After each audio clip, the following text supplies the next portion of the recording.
what is the difference between the attacks on Husain and Taslima Nasreen? I ask this specifically because they are both Muslim artists, but Husain was largely attacked by the Hindu right groups, largely, while Taslima Nasreen was attacked by Muslim fundamentalist groups. When a dominant community or representatives of a dominant community claim to be offended, all right, the argument in literature which is very often given is that the majority dominant community fears mockery, and therefore the taking offense actually is born out of that fear of mockery. However, what is absolutely crucial to understand is that by the time the attacks on Husain are happening, a lot of the other artists have already attacked. A lot of the criminalized and communal violence has already happened in India. So in a sense, transgression is anyway the norm. Transgression of the law is anyway the norm. And this is the context in which we can actually understand a lot of the Hindu nationalist violence. On the other hand, a way in which to contextualize violence by Muslim groups is specifically with the rise of the Hindu nationalism, the Hindutva movement by the early 1990s, what they are also battling is marginalization. So when they are attacking a Muslim artist, they're also, the context in which they're attacking is where marginalization is the norm. So there are these two things which are really making a very, sort of providing the bedrock. The arguments that Hindu nationalists gave constantly when they were attacking Husain was that we've been tolerant for too long and we cannot be tolerant any longer. The argument, if you hear from Muslim groups, not just against Nasreen but other Muslim artists, including the Bombay attacks on Mani Ratnam, is not that we've been tolerant too long. It is that we've been marginalized for too long. Sure. So it is actually the two kinds of things which are coming together and creating this big rise in the violence of offense taking by different kinds of groups. Unlike big umbrella organization which has an overarching political agenda, ideological political agenda, which is the Sangh Parivar, actually Muslims do not have that one umbrella organization which dictates ideologically the roadmap, but also more importantly does not have inroads into political power, right? In the same way that the Hindu nationalists have. Unlike the attack on Husain, the attacks on Nasreen, there were 2, 3 primarily, were actually disconnected and varied. So they were taken up by organizations in different states, by different organizations. There was no overarching political ideological agenda which actually connected all the attacks. The other most important implication of this is the uneven access to resources that the attackers can actually boast of, right? Very often the attackers would speak of paunch, and paunch meant political patronage very directly, which meant that a lot of the times the attackers had to exercise caution. They had to determine the limits of the attacks themselves. So where there was direct political and legal patronage they could get, the attacks would actually be far more lethal. But in other instances, they had to use a lot of caution. On the other hand, the same time when the attacks were happening on Husain, they actually really went the distance. That there was an attack in Ahmedabad which was directly followed by a criminal complaint in Bombay, after then of course the series of attacks at then. Right. So one of the things which irritated a lot the Hindu nationalists about Husain was that even after the exile, and especially after the exile, right, after Husain left India, Husain got a lot of patronage from the outside. The outside. Yeah, absolutely. Yeah. So that is one. So in the sense that even though Husain left India, he actually, according to the attackers and Hindu nationalists, he actually never really suffered. Nasreen's attack, on the other hand, and you see there's a very important sense of the self-aggrandizement of the attacker, which meant that Husain continued, in their own eyes, to be a powerful artist.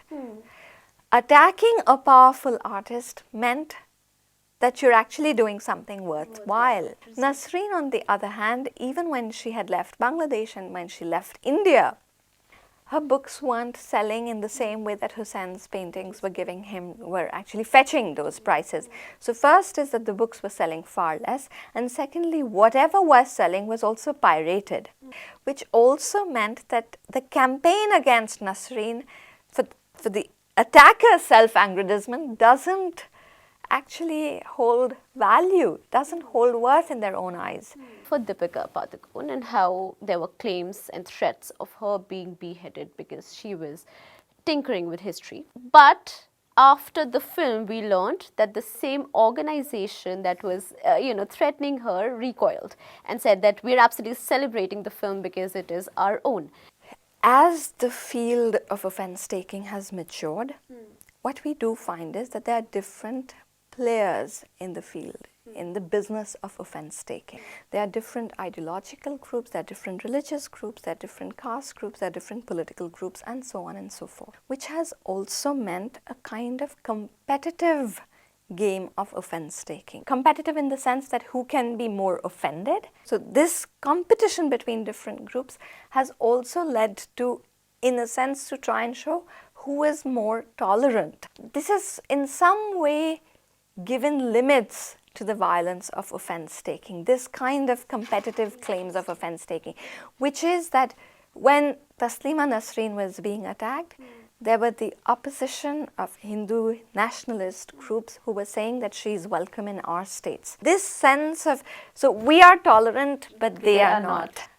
Decades of, harassment of Husain and saying that we're going to cut his ear, we're going to cut his nose, we're going to behead him, and so on and so forth. We're going to behead Taslima Nasreen. Both of them had received vicious threats, but actually none of it actually happened.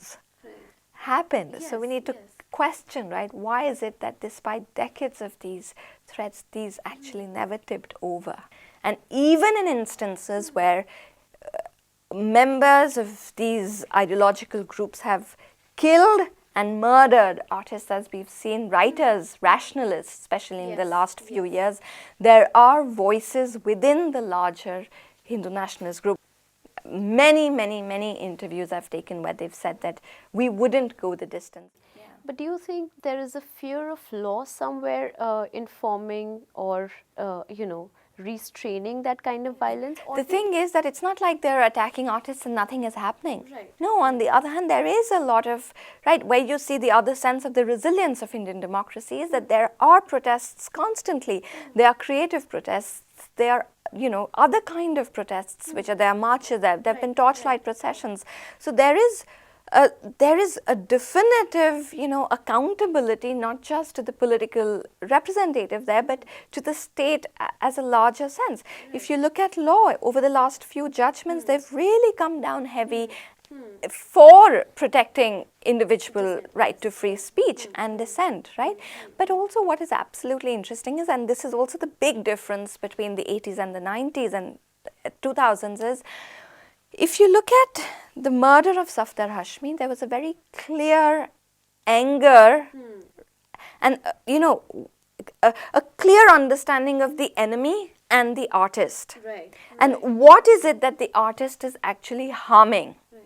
Artist is harming the rise of a particular party, a group, an individual, elections, or whatever. By the time you come to the 1990s and 2000s, we cannot actually pinpoint a clear relationship between the enemy and the offense. Right. It is not the state anymore. You are not, and you don't have to be anti-establishment to actually receive threats and attacks at all. So in this sense, both the threat, the nature of the threat have multiplied, but also this, we don't have a clear sense of that I have to be anti to actually to invite that ire actually. So these things have completely dissolved. On the other hand, Safdar Hashmi was killed.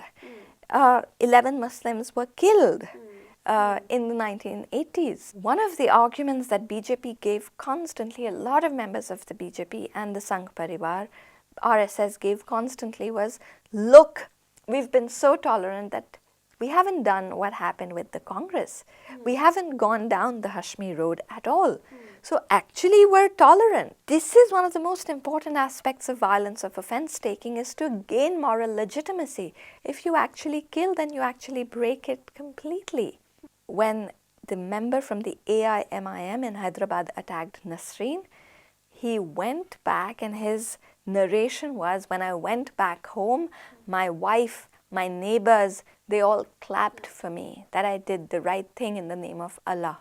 The attackers of Bajrang Dal and VHP, every time they said that what I did, my wife was proud. My daughter, I protected my daughter from seeing Ashleel paintings.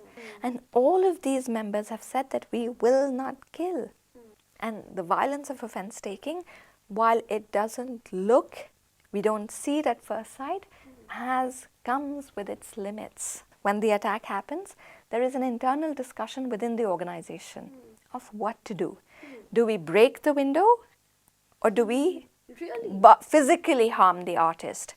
Do we put it on fire, or do we just shout slogans? There are very careful deliberations that take place. So every time when they say that it's spontaneous, or no, they're not spontaneous. The limits are actually decided prior to that, to get a certain idea out.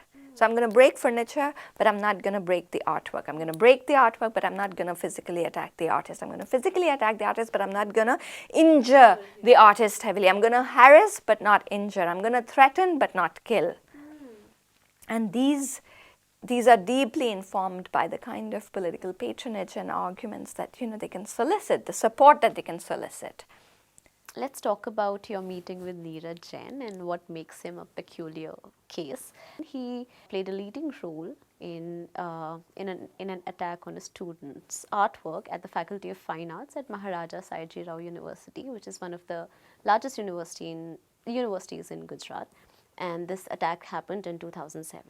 Why this case is so important is because in some way it isn't peculiar, but it was the best example of how it represented many, many characteristics of this form of violence. What are some of the characteristics? Most of the attacks are daytime attacks. Secondly, they are supported by local media and local law enforcing agencies, always, which means that the attacker, even though he claims to have attacked spontaneously, actually not. He has support of that. It is already clearly worked out before, right?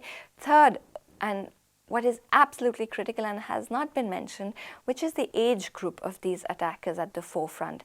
If you look at the list of people at the forefront and their age groups, they are very often between 35 to 60 years old, and there's a logic to this age group because the organizations that they represent and the rhetoric that they want to push forth it is not the immaturity of the youth, which is say 20-year-olds attacking. It is not that. It is actually somebody who's not a 20-year-old, so there's maturity of age, but it is somebody who doesn't have, who's still not 60 and who's not old-fashioned. The Vadodara attack in many, many ways actually points to one important characteristic is also, earlier the argument was that the attacks happen on well-known artists. But actually if you push it, the Vadodara art student was not well-known. So what is important is either the artist or it is the space that matters.